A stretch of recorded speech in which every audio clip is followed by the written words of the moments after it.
Ian is based at Surrey University, and he's an associate professor in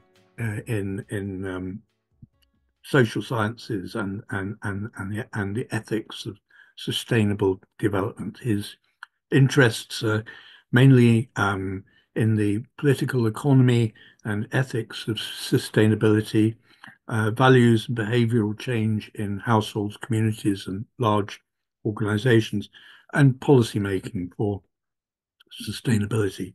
He's been a good friend to the Join Enough program and to Green Christian more generally over the years. And in particular, he helped us in early 2020 to change track fairly radically in the development of our small group study resource, Plenty. So he was instrumental in a major rethinking on that.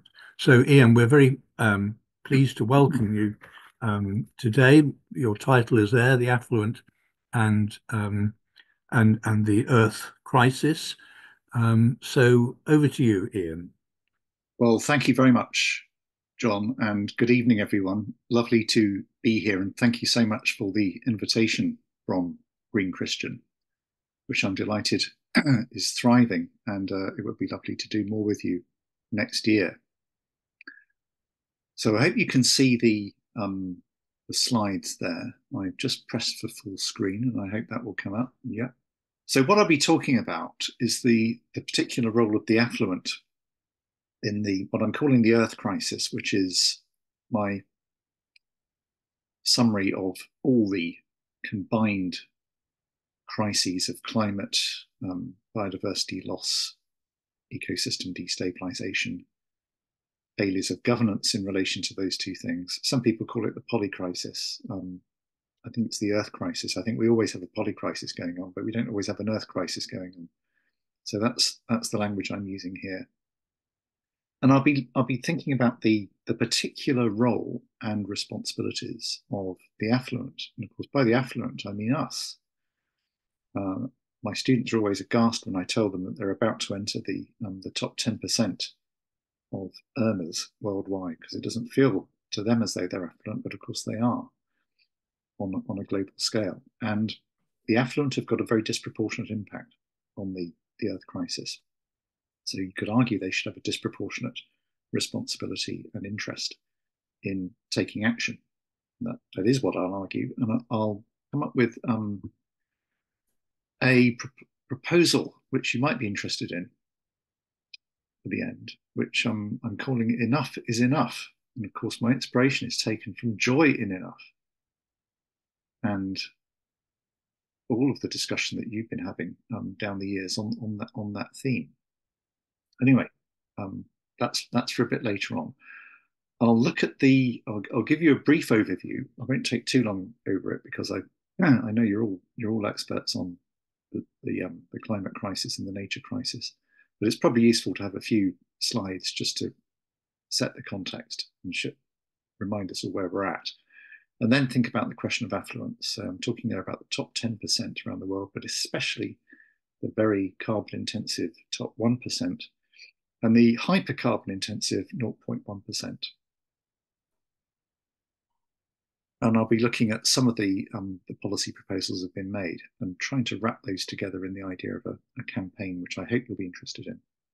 Right, so where are we at? Well, we're not doing well with bringing down our greenhouse gas emissions. There's a chart about CO2 emissions. You can see there was a dip in the COVID years. And if you can recall, at the time of the pandemic, lots of people said we need to not waste this crisis and to build back greener. I think that was Boris Johnson's phrase for a brief shining moment. And we've not done it. We've rebounded from the COVID pandemic with increased global emissions. Now, they are due to peak sometime soon if we're going to get onto the pathway that we need to be on to stay within the 1.5 degree boundary set at the COP in Paris, the Paris Accord. So we're not doing well there. We've managed to bend the curve a bit So the average growth rate has slowed down a lot in CO2 emissions since the start of the century, but we aren't anywhere near the extremely sharp cuts that we need to make to stay within the 1.5 boundary, or even to overshoot that boundary and then come back within it at some point in the second half of the century. There are some things to applaud. Some countries, as you'll see in the chart there from Global Carbon Project, 22 countries have managed to do what's called absolute decoupling, or at least it looks like absolute decoupling. In other words, they've managed to grow the economy, and they've decoupled the growth in the economy from growth in emissions. So it's not just relative decoupling, namely that your economy is growing faster than your emissions, it's that the emissions are dropping at the same time as you're growing the economy. Now, normally that trick is pulled by exporting a lot of carbon-intensive activities elsewhere, but even taking that into account, it looks as though some countries have managed to do absolute decoupling. But before we get too excited about that, we have to recognize that we've still got more fossil fuel emissions year on year in this decade, and we're still over 80% dependent in the global energy mix on fossil fuels. So even though there's been explosive growth in renewables, and we can look forward to more of that, we're still heavily dependent on fossil fuels, not where we need to be. Also, thinking about the COP, which is going on at the moment in Baku in Azerbaijan, we've got a situation at the moment where the policies and action we've seen are going to commit us to something like a 2.7 degree centigrade rise by the end of the century in overall heating. Now, that's an estimate. It could be as bad as 3.4, could be just over 2. You can see that in the blue bar on the left of the chart next to the thermometer. If you look at the targets which have been set for 2030, then we're still looking at 2.5 degrees. There's an optimistic scenario, which is that we could just sneak in under the 2 degree C heating limit. But we need to do an awful lot better than this. Now, the good news is that a few years ago, the commitments that have been made would have pushed us well over 4 degrees. And we've managed to bend the curve of emissions enough that we're now down to the 2.7 estimate, which is bad, but it's nothing like as bad as 4 would have been. And every tenth of a degree here counts, as you know. So we've got a real problem of regaining momentum after the pandemic, after the Ukraine war, and in pretty unpromising circumstances given the election of Donald Trump. So that's the climate position. If we look at the planetary boundaries, this is the famous dashboard of planetary boundaries put together by Johan Rockström, the great Earth system scientist, and his colleagues over the past 15 years or so. And this is the latest detailed iteration of that from 2023. Well worth looking at this paper, by the way. We can see there that even though we've got big trouble over climate change, we're only halfway towards the really dangerous limits. We've got even further into the red and indeed the purple zone of high risk when it comes to biodiversity loss, when it comes to disruption of the nitrogen cycle, when it comes to what they call novel entities, that's man-made chemical entities which have been injected into the environment over the last 200 years in vast quantities. So we've got big problems here, and this is why I talk of an Earth crisis, not just a climate crisis or a nature crisis. These things interact. And you'll know that there are increasing calls for us to treat climate crisis and the biodiversity crisis together, because the worse each gets, it affects the other. And it's a risk intensifier and a damage intensifier for both sides. So we need to treat these together, and they all combine as well with other areas of disturbance to life support systems as captured in the planetary boundaries diagram there. So we have what I call an Earth crisis.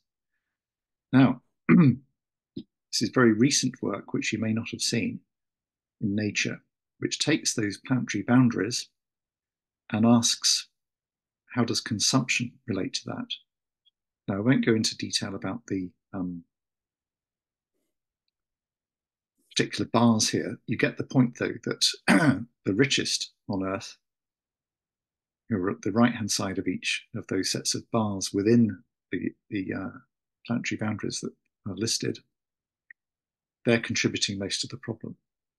So this is a really groundbreaking paper. You can make all kinds of quibbling objections to the ways in which they've attributed levels of damage, but it looks as though, with all of the Earth crisis indicators that we've got, that it's the affluent, it's the global top 10% who are contributing most to the damage. So I commend that paper to you. That's new stuff. This is what they say. The error bars are enormous. So if you look at that first sentence, 31% to 67% or 51% to 91% of responsibility could be attributed to the top global 10% of consumers, and indeed the top 20% if you look at that broader range, 51 to 91. So there are some heroic estimates going on here, but every other piece of evidence I've seen on this says, well, the story is pretty consistent here. You're looking at very, very high level of attributable responsibility to the affluent worldwide. By the way, the top 20% of consumers worldwide, the second decile there, between 10 and 20%, won't necessarily feel that affluent. It's the top 10% that we find ourselves in, for example. The paper goes on to say that if you've got a good mitigation pathway with the top 20% of consumers contributing, that will yield a really big reduction in environmental pressure, well worth having. It would buy you a lot of time to develop further technologies and to do good adaptation. So you get a reduction, they estimate there, between 25 and 53% in environmental pressure. And the final line there is important. Our study highlights the critical need to focus on high expenditure consumers for addressing transgressions in planetary boundaries. In other words, for dealing with the Earth crisis. Now, there are other arguments for this, and you'll be very familiar with these, so I won't spend too long on it.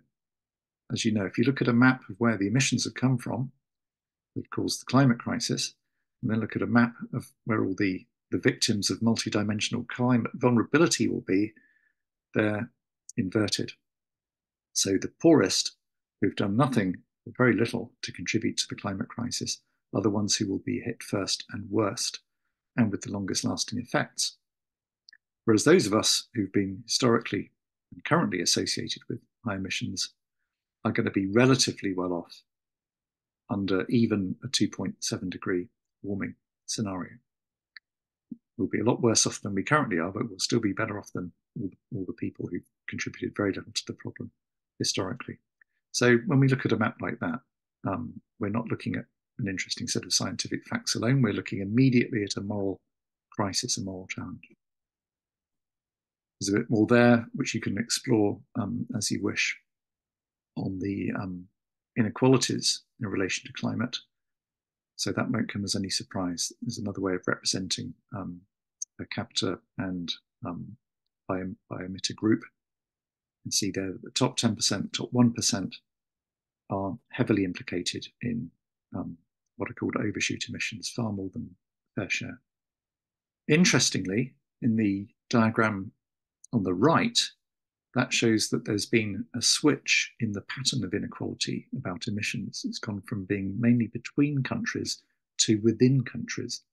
And that tells us that things have equalized a bit between countries in overall economic development, but countries have become more unequal internally. So basically the pattern that you see on the left-hand side is being replicated within countries. We can argue about why that is, perhaps, in the discussion. So where does this leave us? Well, this is another way of looking at the problem that we've got. We want to get as many countries as possible to be able to consume more energy in order to raise their living standards, which they need to do, the poorest within those countries. But we've also got very high CO2 emissions for all the countries on the right, so they've got to be bent down into the bottom right-hand corner, just as the others have got to be shoved into the bottom right-hand corner and not allowed to go too far into the upper right-hand quadrant. So that's another way of looking at that Earth crisis that we face. There's another way of looking at it, where we need to be within Kate Raworth's famous donut economics diagram, more of which later on, is up in that top left-hand quadrant. And as you can see there, even Costa Rica, a poster child for sustainable development in many indicators, is a long way away from that target point. And the richest countries, no matter how well they've been doing with absolute decoupling of their economies, are still firmly where you don't want them to be, namely in the top quadrant there. That's good for their social achievements, but it's very bad for their impact on environments. And of course, the worse our impacts on the environments, the worse it's going to be in the end for our social achievements. So it's a very temporary perch to be up in that top right-hand quadrant. So those are ways of thinking about the dilemma that we've got. And this is another one, the famous sustainability equation, IPAT, which says that the impact that we have, negative impact that we have, is a function of population involved, consumption per capita or affluence, and the technology brought to bear within a system. So this can apply to the whole world. It could apply to the Green Christian organization. It could apply to my university, my town. Now, you don't need me to tell you that since population is usually off limits when it comes to any political discussion, we're really down to thinking about changing our consumption and changing our technology. And in most political debates, saying to the public, we want you to consume less, is not popular. So politicians, by and large, are fixated on the idea of technological change as the key to becoming sustainable. And I could give hours and hours of evidence of that. What they're hoping for is that techno fixes will enable green growth. Green growth will mean that we can carry on consuming as we have done, either increasing it or maintaining it at least, while giving enough headroom for the global poor to increase their living standards. So everybody wins. It also would buy us time, and it would mean that you would never need to go to the public and say, I'm afraid you've got to change your lifestyles. And this is very unpopular. Keir Starmer, when he arrived in Baku, said, we don't want to be telling people what to do, and we're confident that we can achieve all of our climate goals through technology without needing to tell people what to do. Pretty unhelpful thing to say, in my view. We might come back to that in discussion. But suffice to say for the moment, politicians want to think that technology is going to do all the work. Now, the CUSP program, Centre for Understanding Sustainable Prosperity, at the University of Surrey, led by my great colleague Tim Jackson, casts great doubt on that. We know that lack of growth is economically and socially disruptive, catastrophically so in the case of the West since the great economic crash in 2008. It's been associated, lack of growth, with all kinds of unhelpful populism. But as Tim has shown in lots of his work, growth seems ecologically unsustainable. The idea of indefinite growth doesn't seem to add up at all. But the bet is being made that we can have something called green growth by new technologies. And Tim is very doubtful that this might be possible. And even if it is possible, the question arises, can it come fast enough to allow us to stay within the 1.5 degree limit? Will it come fast enough to allow us to pull back from some of the breaches in planetary boundaries that we've made? Now, if green growth cannot do the work, if technology cannot do the work, then unless we change our population, which is not going to be an object of policy, I don't think, we need to say, how are we going to change our consumption?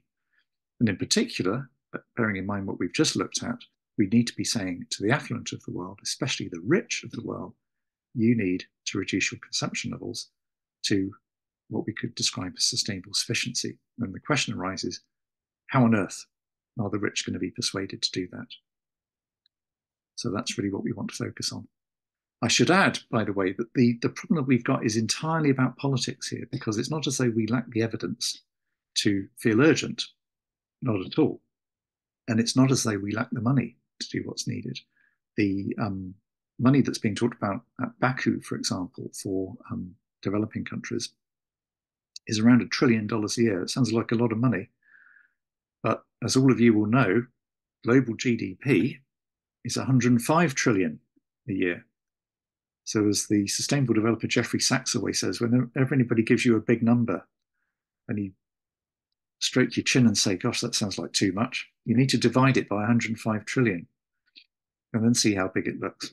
And actually, when you do that, the sums needed for sustainable development goals and for decarbonisation look pretty trivial. I mean, they're huge, but they're still pretty trivial compared to overall global output. So we've got enough money. What we haven't got is willpower. So here's another map of the emissions growth that we've seen since we started getting aware of the potential for a climate crisis. And we just haven't bent the global curve enough. So if you only read one thing based on this talk, have a look at that paper all about why we haven't bent the global curve, emissions curve. And their answer is, it's not to do with technology, it's not to do with money, it's all to do with politics and psychology and power relationships. So there are lots of things we could do. We could still probably achieve net zero emissions by 2050. This is the International Energy Agency's roadmap. We could do this. It's technically still possible. We could afford it because we've definitely got the money and we've definitely got all the evidence we need to tell us why we should do this. But the chances are we're not going to stick to this pathway because of the pretty toxic politics that we've got. Decisions by governments, the IEA says, often entrench the flaws in today's energy system rather than move us towards a cleaner and safer path. That's from the very new World Energy Outlook report. Well worth a look. So we're going too slowly in all sorts of areas. We don't really have an honest debate about the policy choices ahead. Politicians want to keep telling us that the technology fixes will come in time, and we won't need to change our values, our habits, our lifestyles. We won't need to consume very differently, but that is at the very least a likelihood, I would say. It's not a certainty, but it's a high likelihood that we do need to do that, and that we should, on an ethical basis, do that. So we need some honest debate about facing up to this question of affluence and consumption.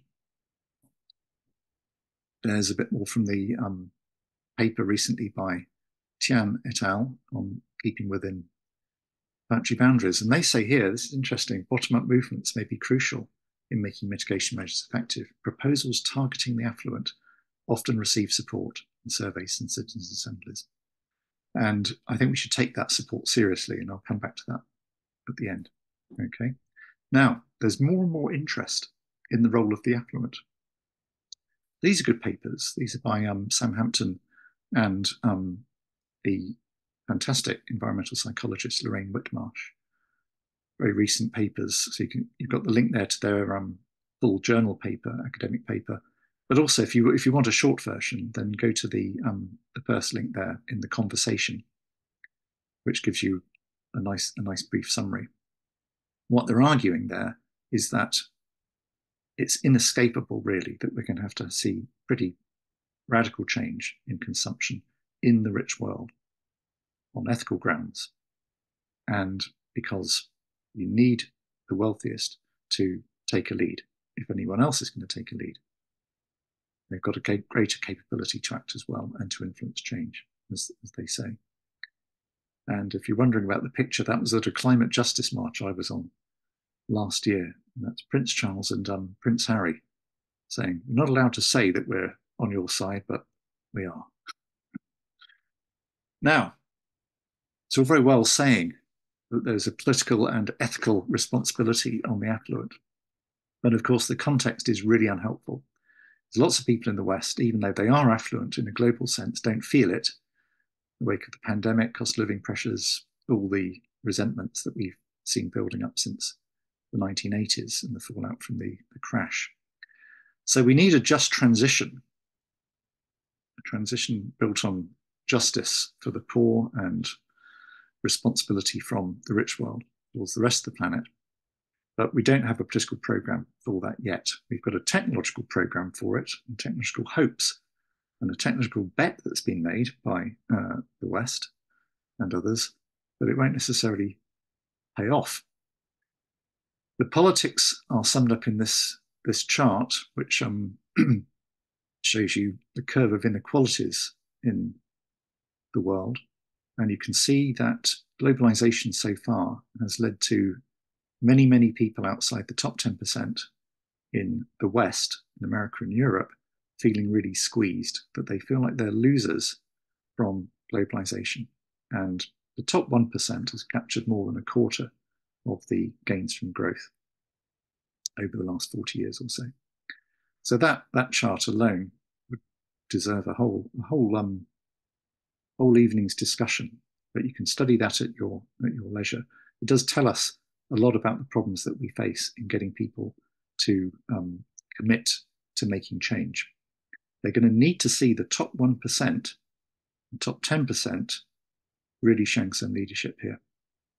And if they don't, then we're stuck in what Danny Roderick, the Harvard economist, has called a trilemma, namely that it won't be possible to combat climate change, beef up the middle class who are feeling squeezed in that middle squeeze, and reduce global poverty, because we want to keep moving people in that bottom 50% along the energy consumption curve while staying within 1.5 degrees. And the current policy projector, as he said, you can only do two of those things. It comes at the expense of the third. I think he's dead right about that. So then it becomes very, very important for us to find a way out of that trilemma. And I think the way to do it is for there to be leadership from the top 10% and especially the top 1%, and especially within that, the top 0.1% worldwide. Now, to get anyone doing this, I think you've got to see trust in government from the middle classes in particular, although not only them. They've got to feel as though there are supportive policies in place. There's got to be motivation to pay taxes for high investment in mitigation and adaptation. They've got to feel pretty secure. Precariousness of the economy in the last 15 years has been really bad for getting consensus on action on the Earth crisis.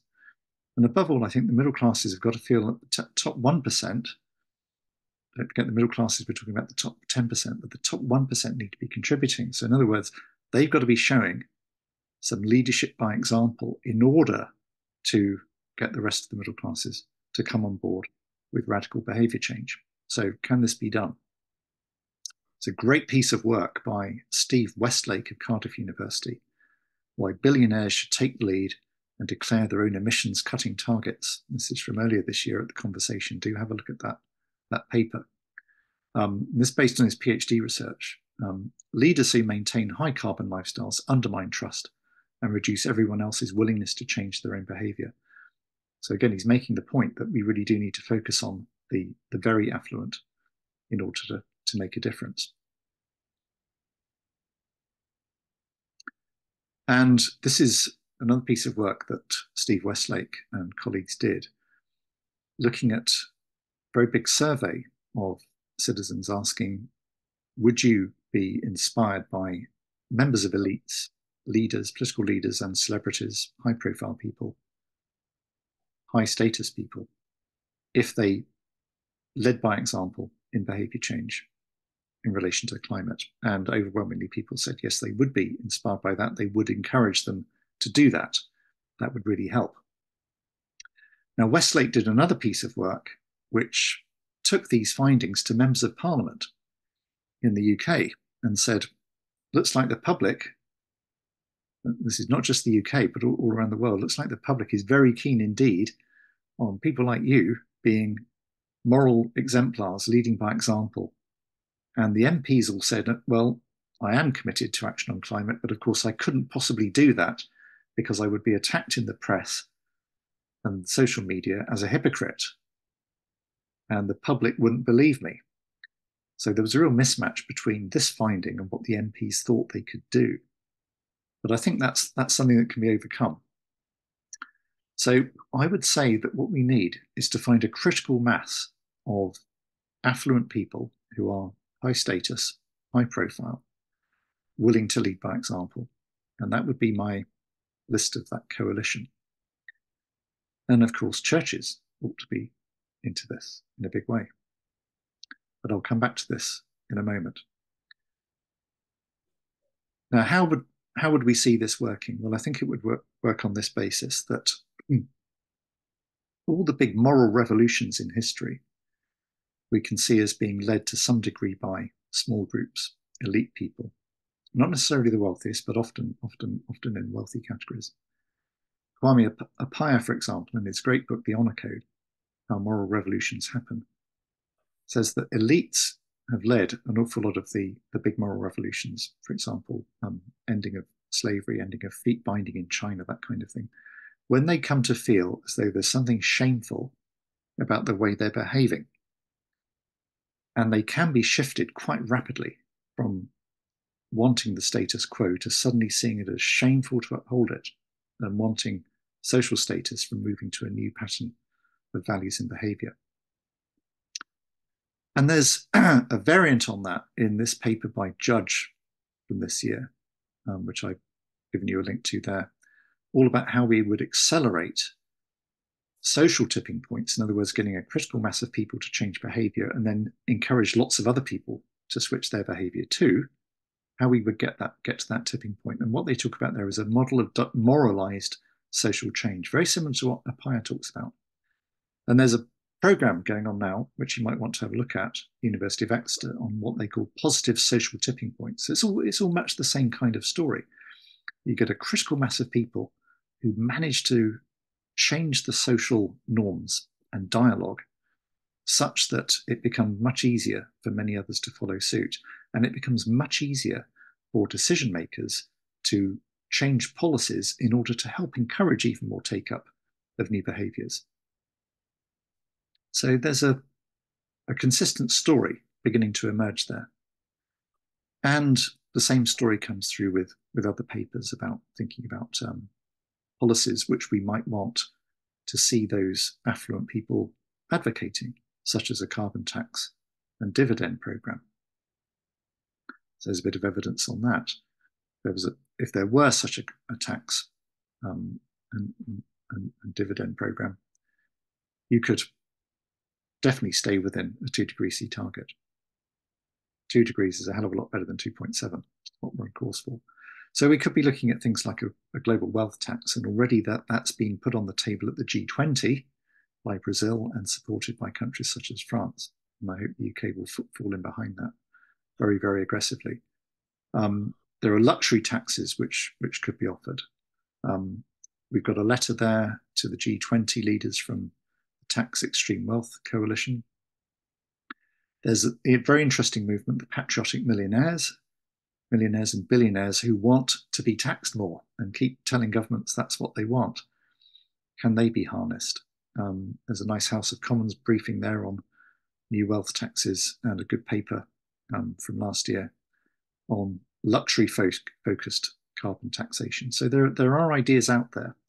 Other ideas which we would want the elites and the rich to advocate for would be about stopping tax evasion, tax avoidance, loopholes, unsustainable subsidies, which are about $2 trillion a year, and to stop corruption. And I don't know whether you know this, but we spend collectively about $1 trillion a year just on bribes.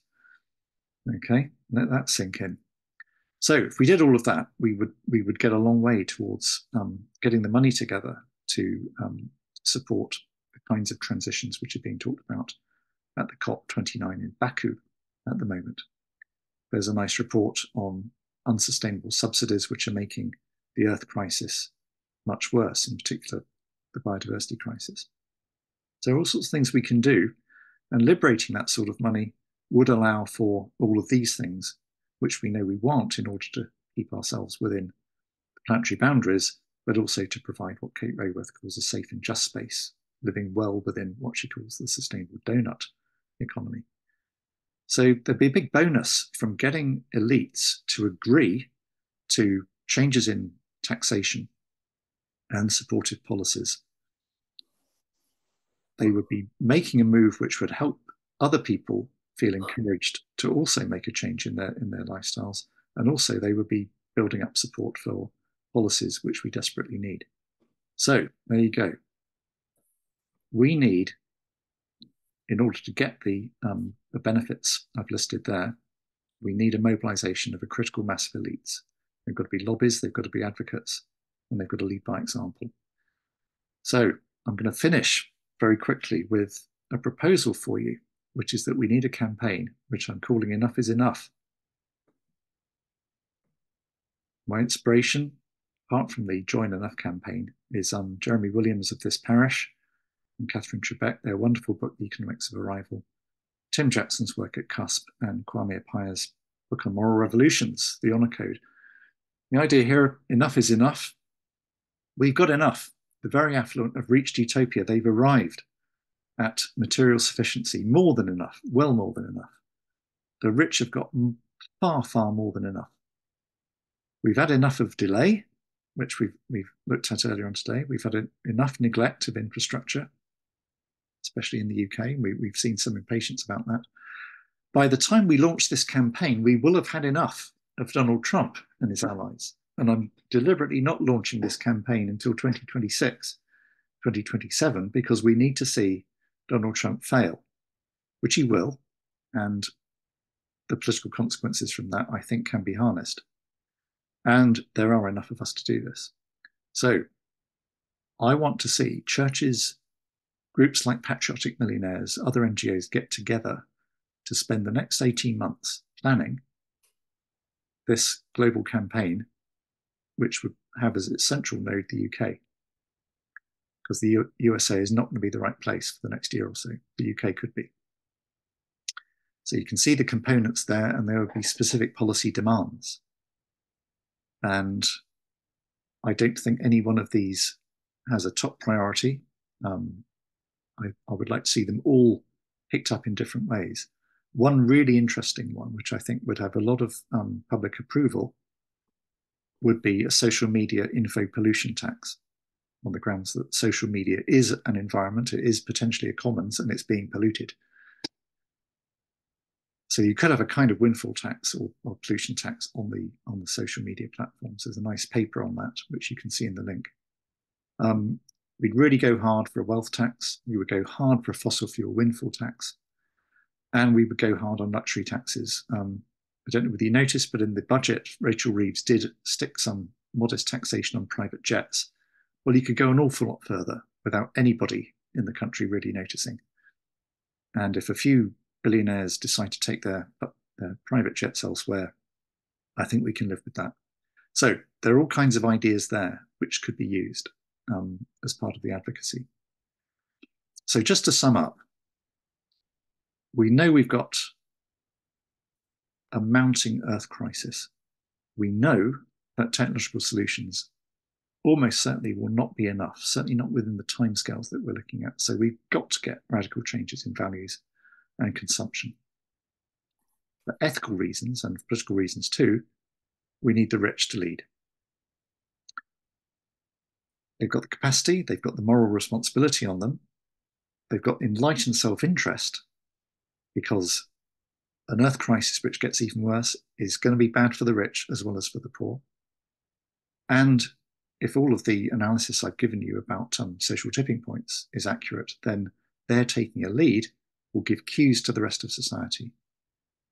And then we could see much more advocacy for systemic policy change. Politicians would feel they have permission to lead in making systemic policy changes. So I think we need a very carefully coordinated campaign, and the churches, I think, should be at the heart of it. And again, I've given the church 2025 off with this because we will get a new archbishop. The churches need to rethink, recalibrate, regroup themselves, and they need a new moral purpose and visible role. And I think this could be it. Okay, so enough is enough, and that's enough from me. Thank you very much for listening. And thank you, Ian, for totally absorbing talk and giving us many things to think about. Now, there's quite a number of people on the call, so I think if you have questions, it's going to be important that you use the buttons on Zoom to raise your hand. I guess it'll take a few minutes to begin to formulate questions. So I'll just ask something to start with, Ian. I mean, could you just explain again why you think it is that these elites have not yet, of their own volition, decided to take this moral leadership, as you've called it, and yeah, I think that's the question. Yeah. What have been the constraints, and why haven't they done it up to this point? Well, I think some of them have. Thank you for that question. Some of them have. So the patriotic millionaires are evidence of that. Quite a lot of business leaders would claim to be in favour of radical change within capitalism. They're in favour of ESG. They're in favour of science-based targets and so on.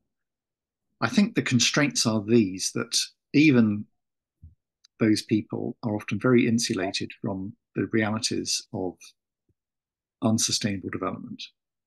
It takes an effort of imagination for them to get a grip on the Earth crisis, as indeed it does for us. We're pretty insulated from it too. So there is that problem of getting a good grip on what is actually going on and feeling it to be an Earth crisis, feeling it to be something that really affects you. The richer you are, the more buffered you are against that. I think as well, it's pretty hard to break the rules of the game. So ESG, pro-sustainability businesses are pretty shy in America, for example, of getting into political fights, whereas the pro-fossil fuel companies don't mind at all. So they're very clear that they're going to intervene in politics in a big way, and they're going to advocate quite aggressively. And I don't think there's been anything like enough aggression and confidence on the part of pro-sustainability companies. The reason there isn't is because they don't want to lose business, and they don't want to get on the wrong side of politicians. And they hate it when you say that basically you are in politics if you're trying to get climate change addressed as a matter of international urgency. If you're a business and you want that done, then you've got to lobby, you've got to be political. They often don't want to think that through. And lots of people in elites are pretty wedded to the idea that deep down, this cannot be an unsustainable civilization. This is the most successful civilization there's ever been. The wonderful new technologies just keep coming, and it's pretty straightforward to have an act of faith which says that will keep happening, and it's going to be much more convenient to rely on that than it is on sticking one's neck out and making big changes. So I think those are the reasons. But it's not impossible. And the patriotic millionaires, I think we should take them at their word and see if we can expand them to a critical mass. And I don't know what that critical mass is, by the way. Anyway, that's my answer. Thank you. So I hope and think in order of clicking the button, Judith first. You'll need to unmute. Judith Allenson, yeah. Hello, three things. It's really cold. I'm looking at my smart meter. So I've used £10 of electricity today, and it's going to go up to about £13 by tonight. But second, this church has warm space, which normally does film and board games, and hardly anybody goes. But I'm going to email people and say if they want to join me with their laptops tomorrow afternoon to sit there and do work, then they're welcome. One thing is to say. It's really cold. Second thing is, you mentioned the patriotic millionaires, so I've seen their tweets and websites.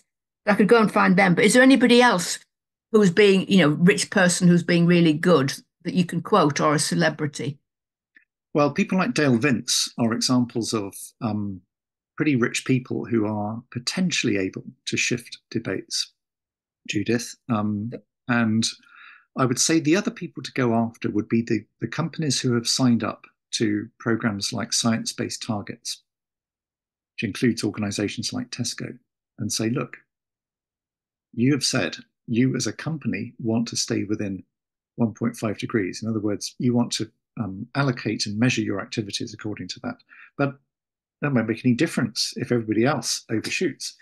You cannot simply measure your success in terms of what you do as an individual company any more than I can as an individual person.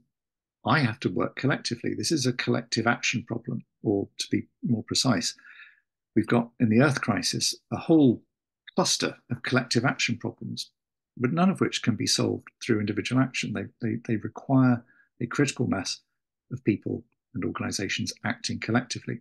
So I would go to those organizations who have said individually that they want to take a lead and say, I'm afraid, laudable though your activities are, you've got to now be involved in changing the logic of the market that you're in. Now, there are people who are beginning to think that way, and Steve Waygood, for example, at Aviva Investors is like that. He's got a very interesting idea called macro stewardship about the need to change the logic of the finance sector and demand much better regulation of it from within the sector by the commercial actors within it. So I think finding people like that and saying, okay, what you're doing individually is great, but can we orchestrate you so that we're looking at changing the logic of markets and the incentives of whole markets? I think that would be really handy to do. So that would be another way of expanding the reach of the patriotic millionaires. By the way, John Elkington, who many of you will have read, the guy behind the triple bottom line idea, he now says that idea is just inadequate to the scale of the challenge we face, and we need to change whole markets. So he's got a book coming out on that theme quite soon, I think. So he's worth looking at. His blogs on that topic are worth looking at. So I hope that helps, Judith. Thank you for the question. And the third thing was you had you put lots of links up that are blue and underlined. Is it possible to have paper copy, not those as a doc? Article? Yeah, if you just click on them, it'll take you to. I can't because all I've got is the video. Everybody can have a PDF of this, which I will send it to John.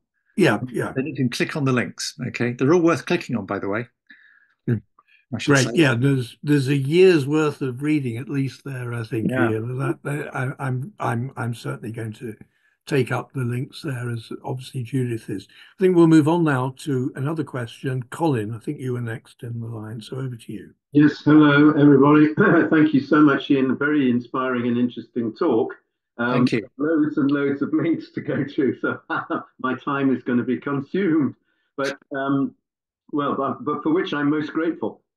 But I wanted to ask one question. Well, first of all, let me phrase it that I'm afraid I am a little bit cynical, or am I being realistic, about the actual power of many of these very affluent people, because many of them have become very affluent because they have played the system, and they are actually in debt to the system in the sense that they're not the owner of a company. I think perhaps the owners of family businesses or entrepreneurs like Dale Vince that you mentioned, who've started themselves and achieved it, they've got control. But many of these other super elite people don't have that. And we saw that, for example, with BP when John Brown was the chairman, and he wanted to pivot them to being an energy company away from fossil fuels. And he tanked the share price, got hammered for that. And basically that was his retirement bell ringing. And of course, subsequently, people took them back from that. But I wanted to ask a more specific sort of question about the psychology and the sociology or the moral side of it. If we look back at the sort of examples you mentioned, things like the abolition of slavery, what would you say about the role of women, the women behind these very powerful men? It's mostly older white men in suits are the rich guys or the controllers. But many of them got women of various sorts behind them. And in the abolition movement, there were ladies who had sugar bowls that had their pictures on them and phrases about abolition and so forth. And they had tea parties and they persuaded their genteel lady friends whose husbands then were persuaded, who were MPs or whatever. And there's a gender question, perhaps I'm asking. What do you think about that? Yeah. Well, that's absolutely fascinating. We probably ought to have an evening just on that. Yes, can we hope for Melania Trump as a fifth columnist within the White House? Maybe it's not completely out of the question. I think you're right, actually, and it is one of the issues that I think could be leverage, which is to think about children and grandchildren, and women behind the scenes, as it were, with the largely male elites I'm talking about, could play a role in saying, what is the future going to be like for our children and our grandchildren? What is it going to be like? It's all very well saying that we can barricade ourselves with our money, but is that really a future that parents will want for their kids? So there could be something in that, and it could be, that more women getting into leadership positions within business will shift things as well. I think there's something to be hopeful there. When it comes to the control issue, you're absolutely right. So if you look at a company like Unilever, they've been forced into backtracking a bit on their sustainability ambitions because of the pressure from shareholders who don't care enough. Often people convert in a big way when they retire. We see this in politics a lot. We see it in business. It doesn't always happen. So Paul Polman, for example, and Alan Jope in Unilever, they got a long way. They got so far with Unilever that it's pretty hard for even the current fairly reactionary elite at Unilever to pull back from where they've got to. They might try.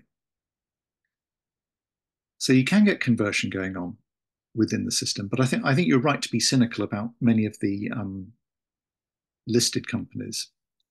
You need to have a critical mass, I think, of self-made entrepreneurs who've got their private businesses, and being shielded from the stock market is quite an advantage. So, for example, IKEA would be, by common consent now, probably the leading pro-sustainability business. And they've managed to do what they've done because they're internally motivated and they're not subject to stock market pressure. So I think control does matter. You'd want as many companies as possible, I think. Getting into the B Corp sector, you'd want to encourage private owners. Not that being unlisted is a path to virtue necessarily. Certainly not the case.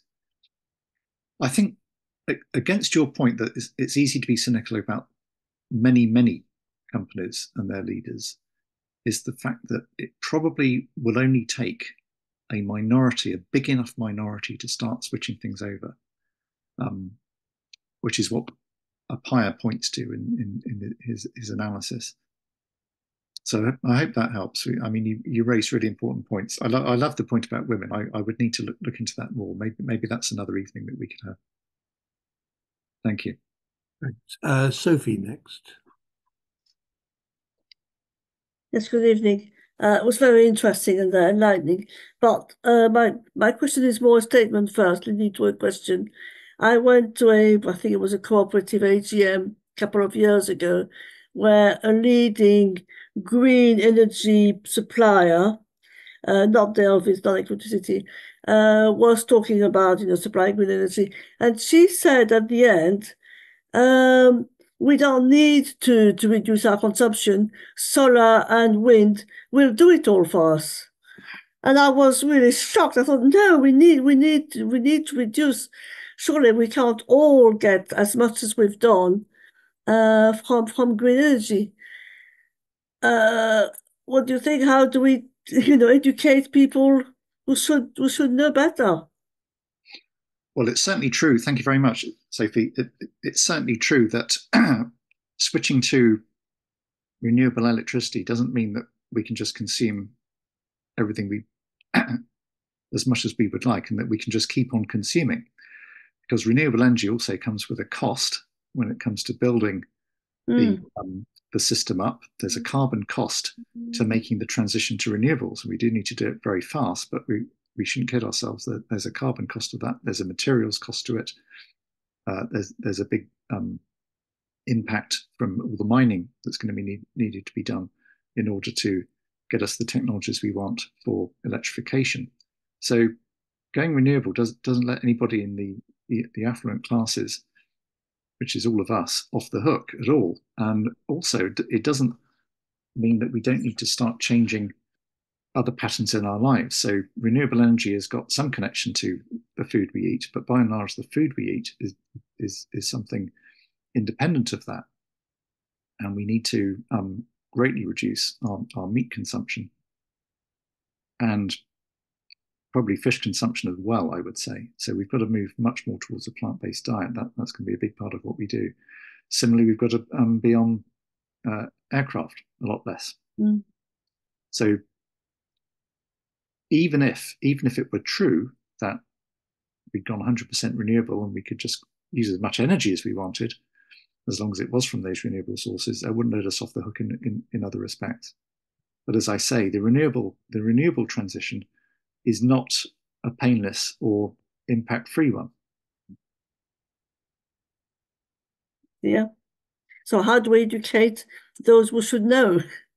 Well, this is where we come back to the kind of mass campaign I'm suggesting, which would need very careful design. But it would start soaking public discourse with these ideas, which at the moment are confined pretty well to niches on the internet, a bit like this. Yes. And we need to go big. Okay. Yeah. Very careful planning and very careful orchestration so it doesn't fall flat. Yeah. Okay. Thank you very much. Thank you, Sophie. Thank you. There's a number of people wanting to ask questions, and I wonder if we could just slightly change the process. If Ian, you had pen and paper to hand, I do. The next three could in turn ask the questions, then you can respond to them. Yeah, absolutely. After they presented them. So first of all, Kat, could you let us have your question? Well, and thank you so much for that, Ian. That really struck some chords with me. For my sins, I used to work for Church Action for Tax Justice as well, so was involved in running their wealth tax campaign, working with Pat Mills and a few other groups, and also on the windfall tax that you mentioned. So whenever you get your campaign going, I want to be involved, please. My question, though, is that my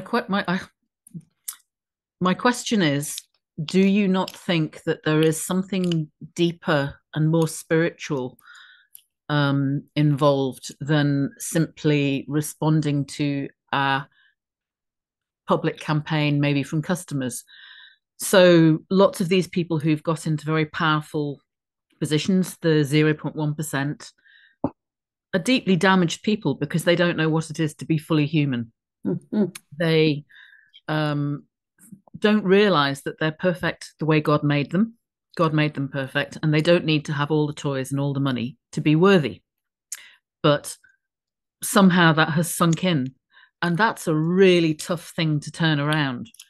Now, you might be able to, sometimes if you can get people to change their behavior, then the belief floods in after it, if I can put it that way. I used to be a regulator in the financial services industry offshore, and they had this thing in the UK called treating customers fairly. If you've got to tell an industry to treat people fairly, you've got a problem to begin with. But the process that worked on the offshore product providers affected was that customers were saying to their financial advisors, what's going on? I want to know how they're treating me fairly in pricing, in communications, in everything. The financial advisors were leaning on the product providers, AXA, as I was working for at the time. And so there was a pull-through effect. So working on their, if AXA could be said to have a spiritual a moral function, that was never going to do it. And it's no worse or better than any of the others. But that pull-through effect matters. But when you've got human beings involved, do you think that campaigns and the like will work? Or do you think that we need to find a way to reach that wounded part of them that needs healing? That's me. Yeah. Yeah. Thanks, Kat. Thank you. So Thanks, Kat. we'll just move on to two others, Mark and Margaret. So Mark. Thanks, Ian, for your presentation. Can I ask if you feel a universal basic income would be worth targeting that middle lower class group who've done badly out of globalization and make them more amenable to fall in behind your campaign in 2027? Yeah. Very good. And Margaret, your question. You've talked about targeting the top 0.1% or whatever, but what about the top 10%, which you also mentioned, or the top 20%, of which most of us will be in, and most people in churches will be in. Is there how does it work in that if you're getting people in churches to target the very, very top elite, does that make them think that they're off the hook, or does it do that pull-up effect that Kat was talking about? And how do we speak to our churches in terms of saying that we are the top and we've got to change our lifestyle? Because surely it's both, that we don't just target the very top, but we're involved because we're top as well. Yeah, very good. Thank you. Are we doing three? Yes, we've done three. So back to you now, Ian. I'll do them in reverse order. So yes, Margaret, I completely agree. The logic that seems to be appearing in the academic literature I've mentioned is that you would target the top 1%, and especially the top 0.1% within that, and then hope that you would get the pull-up effect. But you would also be working on all sorts of campaigns, events, processes, which would then say to people in the wider 10%, once these people start moving, here are the things to ask them for, and here are the things that you now need to be committed to. Now, we can't say here what the design of this campaign and program would be in any detail, but it would need to include a theory of change, which talked about the pull-up effect, which talked about who is capable of doing what at which point, and what the priorities need to be. So all I can do tonight is just sketch this out and throw it out to you and say, do you think this sounds like a good idea? And it wouldn't just be a campaign which we would do for 6 weeks. This would be a whole program of all kinds of events, activities, messages, short videos. You would do a kind of saturation program of discourse, trying to shift conversations, trying to get people to meet differently, trying to get people exposed to different kinds of experiences. And that relates to the point that Kat was making about the need for something deeper. And I completely agree, there is something that we need that's deeper.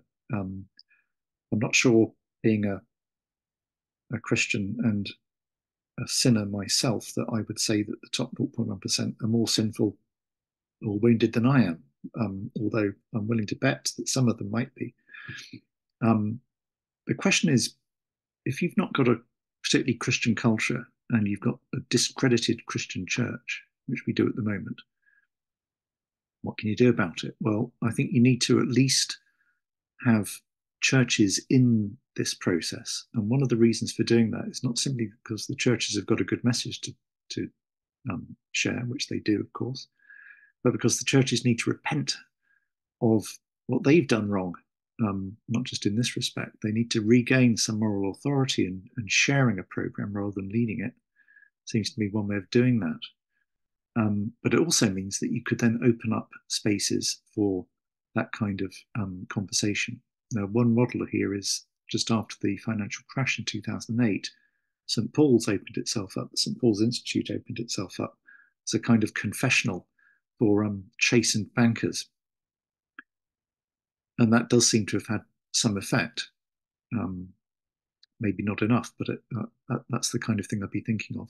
And I would want to use some religious language here. I want to be talking about conversion experiences, the need to open yourself up to metanoia, to finding a new pathway, to reevaluating, to reconfiguring your desire. All of that sort of language, I think, would be good and proper to use in certain parts of this big campaign. And one thing I think that could really help, and this is where churches could also help, would be to start exposing people in the top 10%, especially the top 1%, to the consequences of unsustainable development. One of the things I've always argued is that having the cops, for example, in air-conditioned hotels where people have jetted in is completely inappropriate. And I think we need smaller meetings where, if you're a delegate or a head of state, you will be taken out to a favela, to a ghetto. You'll be taken out to some devastated mangrove. You'll see, and you'll hopefully then feel a bit of the realities which you're trying to do something about. So I would try and weave that idea of depth and spiritual conversion into this program, but it wouldn't be the first thing on the agenda. So as I say, the churches, in order to speak that language credibly, have got to get their own house in order first. And I'm giving them 1 year to do that on the timetable that I've set out. Okay. Now, who have I missed out? Mark, UBI. Well, there's a problem with UBI, which is that you would need a colossal marginal tax rate at the top to afford it. So you've still got to do the work of winning the elites round to that model before you could get anywhere else with it. The UBI in principle, I think, is a really good idea. The idea I like better is one of participatory income, where if you receive the UBI, and it would be voluntary, if you wanted to receive the UBI, then you give some service back to the community in return for it. There's another model, which is UBS, Universal Basic Services, which I think is better than those two. And that's the idea that if you look at, say, for example, Kate Raworth's donut model, she's got a list of all of the key provisions that everybody needs to have the chance for thriving life. Well, I would sooner see some of those bundled up and offered for free or for very low cost to everybody than if you want more of them, then you pay more beyond the decent sustainable minimum. So that'd be another way of coming at it. That too would need quite high tax rates at the top. Now, it's not impossible to talk elites around to doing that, to accepting that. We managed it in the 50s and 60s. We could do it again. But you need to rediscover a language of common good and solidarity. And part of the goal of this campaign would be to help revive that kind of vocabulary. Thank you. There's one question in the chat from Eric, who, and in a sense, I think you've already alluded to this. He asks, do you think that the sustainable donut movement would be able to play a key role in this campaign? Well, it's a very good question. And without having asked Kate Raworth anything about this, although I might mention it to her next time I cross her path, I think, yes, absolutely it could. Now, the donut movement has got some institutional traction now. We're thinking about using it in some projects within Surrey. Surrey is important in all of this because if we can't get sustainable development done in Surrey, you probably can't get it done anywhere. So we're giving ourselves a leadership role in all of this if we can make it. Amsterdam has got a donut economics framework in development. And I don't know whether you noticed, but there were international donut days this month all around the world, showcasing projects which were based on the idea of the donut. So yes, you would want to expand all of that and bring that to much wider attention.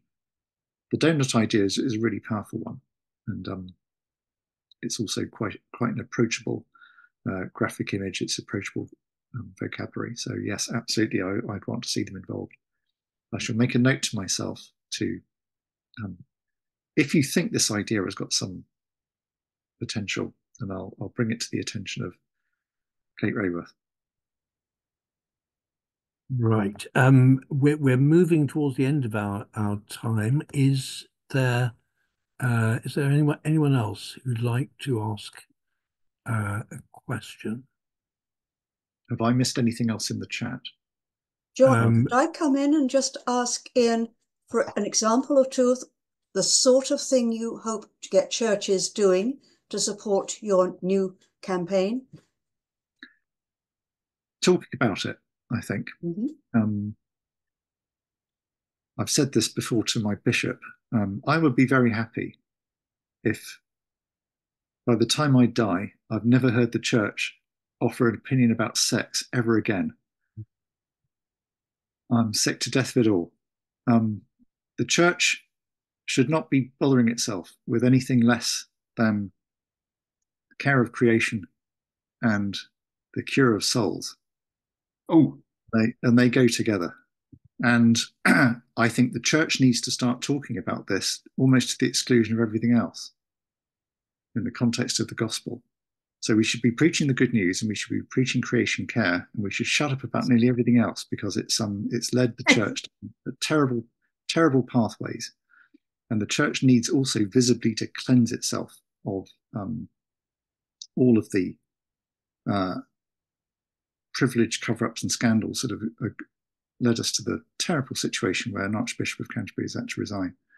I probably need to come off the fence on this subject, don't I? But that's how I feel at the moment. Okay, so we should just shut up about sex. Enough. Enough's enough. We need to focus on care for creation. Thank you. There's a nice consensual note to end on. Well, there is actually just one more question in the chat from Stuart, which I think would round things up in a nice way. You've talked about your campaign. I for one am very, very interested and asking myself, well, what could I do? Stuart asked, what would be the next steps? How can we keep updated and involved? Well, you're saying, can we keep updated and involved, as though I've launched this in some way. I haven't. This is the world premiere of this idea. Okay. What I might do is, can I have a show of hands? Are you convinced by the analysis? Okay. So my job here is done. That's good. Well, thank you very much. I'm going to take it to my bishop.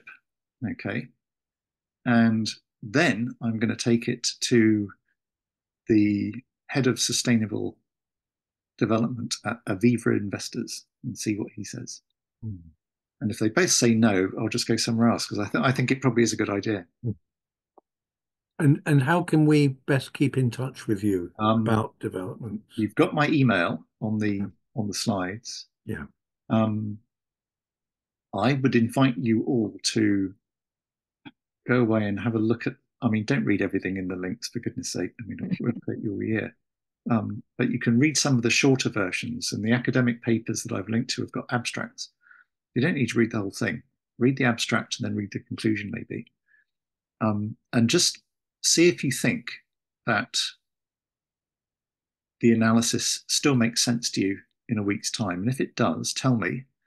And if you've had any further thoughts about what would make it work, or what this overall program should include, probably I should call it a program rather than a campaign, what it should include, then I will start building it up and seeing what we can do with it.